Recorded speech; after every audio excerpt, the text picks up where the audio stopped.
Dios le bendiga, amados hermanos y amigos que nos están viendo a través de este video. Queremos dar un saludo muy especial a cada uno de aquellos, ¿verdad?, que se conectan con nosotros y que están ahí, ¿verdad?, como pueblo de Dios para adorar, para bendecir el nombre del Señor. Y en esta tarde estoy desde aquí, desde la intimidad de mi hogar, aquí en el barrio Cibazú, sector Jacaranda. De un saludo muy especial a todos aquellos, ¿verdad?, que nos están viendo a través de Puerto Rico, Estados Unidos y donde quiera que llegue este video. Soy el pastor Israel García, por gracia del Señor. Soy el presidente del Concilio de la Iglesia de Dios Incorporada, la cual, ¿verdad?, pues nos honramos en presidir, y queremos enviar un saludo a todos nuestros compañeros de la pastoral de nuestro concilio, a esos ministros, ministras pastoras, evangelistas, misioneros, misioneras, obreros laicos que componen ese cuerpo ministerial. Y en esta tarde, ¿verdad?, pues quiero aprovechar esta oportunidad para traerle algunas palabras sobre lo que es, ¿verdad?, pues lo que en esta semana estamos celebrando, a pesar de las circunstancias que nos rodean y a pesar del tiempo, ¿verdad?, que estamos viviendo, que no es muy favorable en el sentido, ¿verdad?, de, podemos llamarlo, de lo que nosotros conocemos como la actividad, ¿verdad?, cristiana cultica, donde nos congregamos, ¿verdad?, especialmente en esta semana para adorar al Señor y para celebrar lo que es la Semana Mayor. Y es un tiempo, ¿verdad?, en el cual pues hemos estado dando, ¿verdad?, la batalla de fe, creyendo al Señor que Él nos va a ayudar en este momento tan difícil. Pero no dejamos de adorar al Señor, no dejamos de bendecir el nombre del Señor. Y como dice esa linda canción de nuestra hermana Zuleika Barreiro, que nos quite, que nos falte todo, pero que no nos falte tu presencia. La presencia del Señor siempre debe estar en nosotros, en nuestros corazones, y debemos, ¿verdad?, pues en todo tiempo dar gracias a Dios, como dice esa palabra. Así que hay muchas personas que esta Semana Santa, pues para ellos se ha convertido en un tiempo de vacaciones y relax. Y hay personas que, ¿verdad?, pues tienen como que un vago concepto, conocimiento de lo que es esta semana. Y esto es un momento, ¿verdad?, donde la iglesia cristiana recuerda la pasión, la muerte y la resurrección de nuestro Señor Jesucristo, nuestro Salvador. Esta semana, ¿verdad?, debe ser una semana de reflexión, debe ser una semana de recogimiento espiritual y de gratitud a Dios. Darle gracias a Dios por ese sacrificio, ¿verdad?, de Jesús en la cruz del Calvario, por el perdón de nuestros pecados y la salvación de nuestras almas. Así que si algo nosotros debemos agradecer es que Jesús tomó nuestro lugar en la cruz y Él sufrió el castigo que nos correspondía a cada uno de nosotros. Así que todo eso lo hizo por amor, como dice Isaías capítulo 53. Él dice, la palabra dice, mas Él herido fue por nuestras rebeliones, fue molido por nuestros pecados. El castigo de nuestra paz fue sobre Él y por sus llagas fuimos nosotros curados. Dice la palabra que todos nosotros nos descarriamos como ovejas y cada cual se apartó por su camino, mas Jehová cargó en Él el pecado de todos nosotros. Angustiado Él y afligido, no abrió su boca. Como cordero fue llevado al matadero, y como oveja delante de sus trasquiladores, enmudeció y no abrió su boca. Y nos podemos preguntar por qué nuestro Señor tuvo que pasar por esto, por qué Jesús murió. Nadie, ¿verdad?, podía tomar ese lugar. Nadie podía perdonar pecado sino nuestro Señor. Y no hay nada que nosotros, los seres humanos, podamos hacer para borrar nuestra maldad y asegurarnos la salvación. Y recordamos que en el Antiguo Testamento, el pueblo de Israel, el cual estaba esclavo en Egipto, este pueblo fue librado de la muerte y de la esclavitud en Egipto gracias a la sangre de un cordero, el cual era un cordero macho, sin defecto, como dice, ¿verdad?, la palabra en Éxodo capítulo 12. Allí vino la ordenanza a Moisés sobre lo que tenían que hacer en aquel momento crucial de liberación nacional. Un momento donde se había establecido que iba a venir la muerte sobre todos aquellos primogénitos o aquellos hijos de el pueblo egipcio. Y en aquel momento el Señor ordenó a Moisés que cada uno de aquellas familias que pertenecían al pueblo de Dios pusieran la marca en el dintel de las puertas. Esa marca consistía en una marca de sangre. La sangre que iba a librar a todos aquellos que eran parte del pueblo de Dios, porque esa sangre significaba la sangre del Cordero inmolado. Esa sangre que hoy nosotros, ¿verdad?, aleluya, podemos disfrutar de ella, porque es el sacrificio perfecto que quita el pecado del mundo. Y gracias a ese sacrificio de Jesús somos libres del poder de esa muerte, del pecado. Y no necesitamos ya hacer más sacrificio o conseguir intermediarios, ¿verdad?, como se acostumbraba en el Antiguo Testamento. Podemos acudir directamente a Dios para recibir ese amor, para recibir ese perdón y la vida eterna. Así que Jesús hizo una serie de actividades, de eventos, que fueron los que precedieron a ese momento, ¿verdad?, donde tenía que padecer por nuestros pecados, padecer por la humanidad. Y la Biblia dice que Jesús entró a Jerusalén junto a sus discípulos sentado en un pollino. Y allí les recibe una multitud que tendía mantos, ramas de los árboles y cantaban, caminando, gritando, Hosana al Hijo de David. Mateo capítulo 21 lo describe en esta porción bíblica. Dice que cuando se acercaron a Jerusalén, allí vinieron a Betfagé, al monte de los olivos, y allí en Jesús envió 2 de sus discípulos y les dijo: y aquella aldea que está enfrente de vosotros, allí hallaréis una asna atada a un pollino con ella, desatadla y traédmela. Y si alguien dijere, decid, el Señor lo necesita, y luego lo enviará. Y todo esto sucede para que se cumpliese lo dicho por el profeta cuando dijo: decid a la hija de Sión, he aquí que el rey viene a ti, manso y sentado sobre una asna, sobre un pollino, hijo de animal de carga. Y los discípulos fueron, hicieron como Jesús les mandó, trajeron el asna y el pollino y pusieron sobre ellos sus mantos, y él se sentó encima. Y la multitud, que era numerosa, dice la Biblia, tendían sus mantos en el camino, y otros cortaban ramas de árboles y los tendían en el camino. Y la gente que iba delante y la que iba detrás aclamaba diciendo: Hosana al Hijo de David, bendito el que viene en el nombre del Señor, Hosana en las alturas. Y cuando entró en él a Jerusalén, toda la ciudad se conmovió diciendo: ¿quién es este? ¿Quién es este? Y la gente decía: este es Jesús el profeta de Nazaret de Galilea. Qué linda es la palabra del Señor. Así que Jesús hizo lo que él tenía que hacer como Dios, como hombre, como redentor. Celebró también él con sus discípulos aquella última cena, cuando Jesús se estaba acercando a ese momento de su muerte. Anhelaba allí, ¿verdad?, como dice la palabra, deseaba celebrar la Pascua con sus discípulos y amigos. Y dio instrucciones precisas a Pedro, a Juan, para que encontraran y prepararan aquel lugar donde iban a celebrar esta festividad. Una vez allí, Jesús les anuncia delante de todos aquellos discípulos, que eran 12, que uno le iba a traicionar.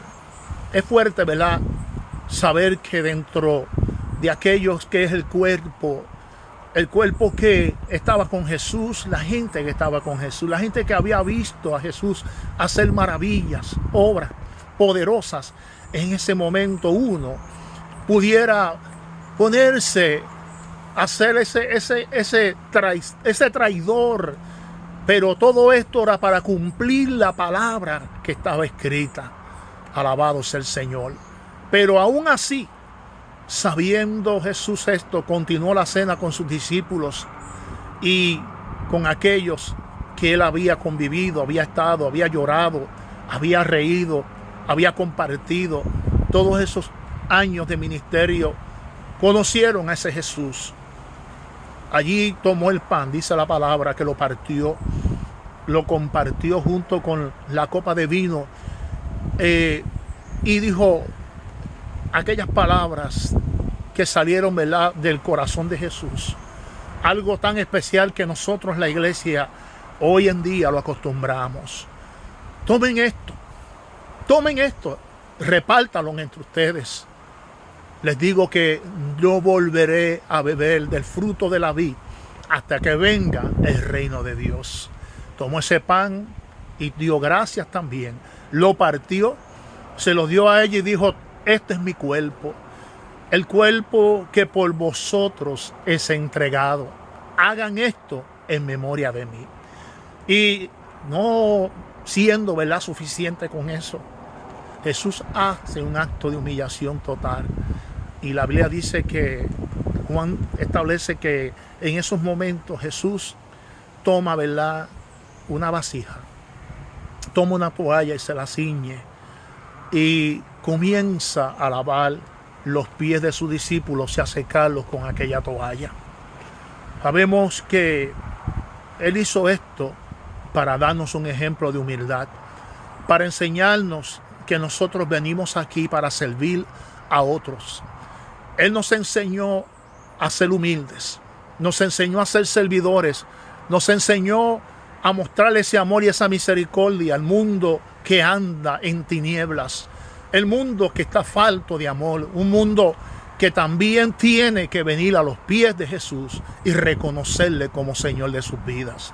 Así que Jesús necesitaba prepararse para esa hora más difícil, y dice la palabra que se dirigió a un lugar llamado Getsemaní con sus discípulos y allí oró al Padre. Estando allí, en aquel momento, le dice a sus discípulos: vayan y oren conmigo. Quiero que oren conmigo. Pero los discípulos estaban cansados y sucumbieron ante ese cansancio, y en lugar de orar e interceder, se quedaron dormidos. Y wow, qué difícil para Jesús, porque allí en aquel lugar Jesús se sintió solo. Cuando va donde sus discípulos, allí les pregunta: no han podido orar conmigo una hora, ni tan siquiera una hora.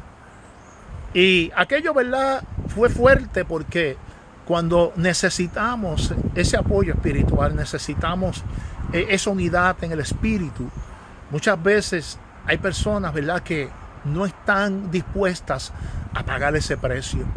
Pero Jesús tuvo que pagarlo solo Él. Tuvo que pasar por la prensa de aceite. Dice que su sudor eran como gotas de sangre. Su dolor, su tristeza, aquello era bien difícil. Y cuando Él le dice al Padre: Padre, si es posible que pase de mí esta copa, pero no se haga como yo quiero, sino como tú quieres. Así que allí en aquel lugar vino un ángel, dice la palabra, del cielo para fortalecerlo. Allí, en aquella angustia, Jesús lo que hizo fue orar con más fervor, fue clamar con más fuerzas y entregar todo su ser en las manos de aquel que podía librarle y que podía ayudarlo en la hora difícil. Así que vemos cómo fue traicionado. Allí llegó, en aquel lugar, llegó el Judas, llegó aquel cuando se tenía que cumplir la escritura, bendecimos el nombre del Señor, y tenía que pasar por esa humillación de ser entregado por uno mismo de ellos.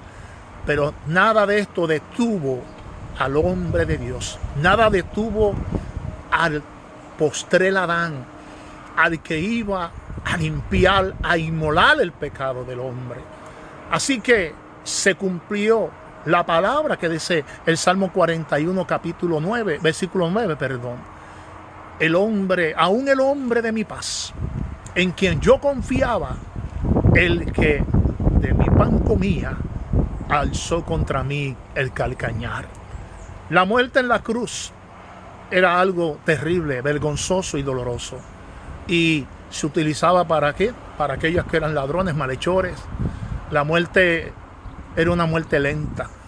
Era una muerte que no ocurría de forma inmediata. Y la persona pasaba por horas de angustia y de dolor.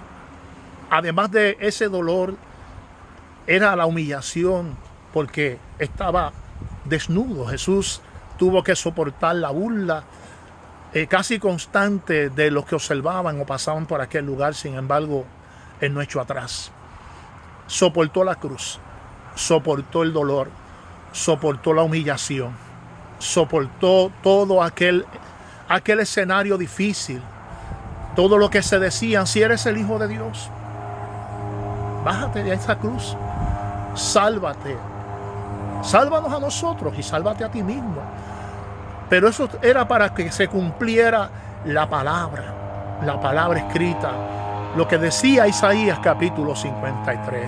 Allí Él soportó la cruz para vencer el poder de la muerte, a resucitar y darnos a cada uno de nosotros acceso a la vida eterna. Así que Jesús no se quedó en la cruz, ni tampoco se quedó en la tumba. Alabado sea su nombre. Jesús transformó, cambió el escenario del hombre. Jesús cambió totalmente aquello que era el concepto de la muerte, porque ahora a través de su muerte nos da vida y nos da resurrección. Así que al pasar ese tiempo, al primer día de la semana, dice que a los 3 días de la muerte del Señor Jesús, allí sucedió un evento tan especial. Algunas de las mujeres allí se dirigieron al sepulcro para ir a ungir el cuerpo de Jesús. Pero cuando llegan allí, vieron que aquella piedra grande que sellaba el sepulcro había sido removida. Gloria al Señor. Y allí se le aparece un ángel que estaba allí sentado y le dio la noticia de la resurrección de Jesús. ¿A quién están buscando aquí? ¿Están buscando a Jesús? Jesús no está aquí. Jesús ha resucitado. Alabado sea el Señor. Así que Jesús resucitó. La muerte no pudo vencerle. Tal como el salmista y el mismo Jesús habían profetizado, la muerte no pudo retenerle por siempre. Él resucitó y está vivo. Está vivo y está sentado a la diestra del Padre, ahí intercediendo por ti y por mí.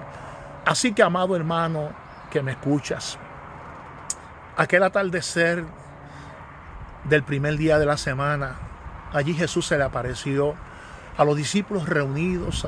Estaban con la puerta cerrada. Tenían temor a los judíos. ¿Por qué? Porque habían matado al maestro. Y ellos estaban pensando en el peligro inminente que tenían de que iban también a morir. Pero algo ocurrió en aquel cuarto, en aquella habitación. Y es que estando la puerta cerrada, alabado sea Jesús, Jesús entró por la pared, entró por el área cerrada, el área que quizás normalmente no podía pasar nadie. Y cuando entró allí, se puso en medio de ellos y le dijo: paz a vosotros. Aquí estoy. Alabado sea el Señor. Y les dijo: miren mis manos, miren mi costado. Alabado Dios. Yo siento una presencia tan linda de Dios. Pero ellos, al ver al Señor, se alegraron. Obviamente se gozaron. Pero aquel momento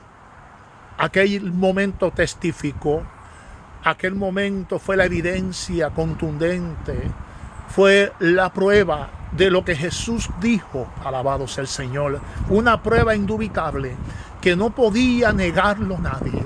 Allí estaban las marcas, allí estaba la marca de los clavos, la marca del costado, pero estaba Jesús resucitado, estaba Jesús cumpliendo la promesa que dice y que dijo, aleluya, voy a morir, voy a pasar, alabado sea el nombre de Jesús, por el momento de la crucifixión. Pero la muerte, aleluya, la tumba no tiene poder. El aguijón de la muerte está bajo la potestad del Hijo de Dios. Así que ese Cristo resucitado, y el cual le dijo a las hermanas de aquel hombre Lázaro muerto, le dijo, yo soy la resurrección y la vida, y el que cree en mí, aunque esté muerto, vivirá. Así que esta semana quiero exhortarle a cada uno de los hermanos que puedan entrar en una relación más íntima con Dios. En estos momentos donde estamos acuartelados y hay aislamiento social, quizás no estamos en ese fervor de congregarnos porque no estamos, ¿verdad? No podemos irnos por encima de lo que está establecido. Pero una cosa sí podemos hacer es presentar a Jesús, presentarlo como Señor, como Salvador, es pedirle al Señor que Él limpie, que Él perdone, que Él salve tu humanidad, que pueda haber un cambio en las vidas, un cambio radical, y que esta experiencia que estamos viviendo pueda servir para que otros alcancen también la salvación. Hay corazones sensibles en esta hora. Hay gente que necesitan recibir la palabra de Dios. Hay gente que están reflexionando en su condición y el Señor quiere traerte a la luz y a la verdad. Así que quiero orar por ti en esta hora tan hermosa. Acompáñame y si quieres darle tu corazón al Señor, esta es una tarde especial para hacerlo, para glorificar y exaltar el nombre del Señor. Padre, gracias te damos. Te adoro y te bendigo en esta hora porque eres Dios. Gracias, Señor, porque me da la oportunidad de transmitir, Señor, a través de estas redes, oh Dios, llevar, Señor, esta palabra, la cual ha transformado a millones y millones de vidas, Señor. La salvación llegó a nuestra alma, Señor. Gracias yo te doy por la salvación. Gracias yo te doy por el sacrificio en la cruz del Calvario. Gracias porque por tu llaga yo fui curado. Gracias porque la paz tuya, Señor, es mi paz. Oh Señor, y en esta hora te pido por esas vidas, por esas almas, por esos corazones que necesitan ser transformados, que necesitan ser cambiados, oh Dios. Tráelos a la luz, Señor, conforme a tu misericordia y gracia, puedan ser salvos, puedan salir de ese dolor, de esa tristeza, puedan salir de ese yugo de esclavitud, Dios mío, de pecado. En el nombre de Jesús te lo pedimos y te damos la gloria a ti, Señor. Amén y amén. Gracias, amados. Dios me los bendiga. Que tengan una semana mayor de bendición, llena de la gloria y la presencia del Señor. Paz en el nombre del Señor.